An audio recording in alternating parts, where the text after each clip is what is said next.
పెంచవలసిన దాన్ని పెంచాలి, నిందించవలసిన దాన్ని నిందించాలి, కొంచెం తీవ్రంగానే చెయ్యాలి దాన్ని. అప్పుడే సమాజం మీద ప్రభావం ఉంటుంది ఖచ్చితంగా.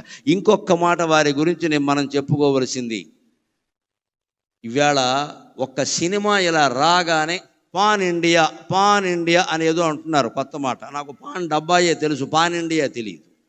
ప్రతి సినిమా పాన్ ఇండియా.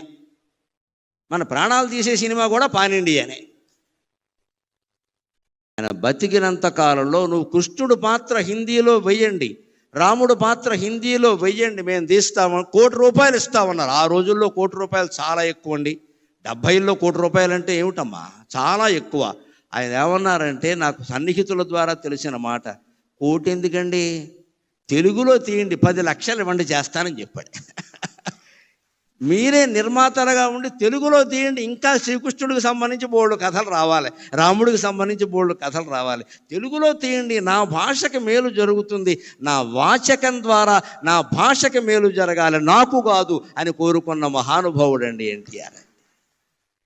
కోటి నాకు అక్కర్లేదు, నా భాషలో తీయండి. ₹1 ఏమైనా తక్కువ, ఎవరు వదులుకుంటారండి? ఇవాళ కోటి లెక్క లేకపోవచ్చమ్మా, ఆవేళ ఎంత లెక్క, అది 70లో కోట్లు అంటే ఎంత లెక్క. అంత పద్ధతిగా ఉండేవాడు. ఇంకొక మాట, ముఖ్యంగా నన్ను ఆయన్ని అభిమానిని చేసింది ఏమిటంటే, ఆయన నటించిన పాత్రల్లో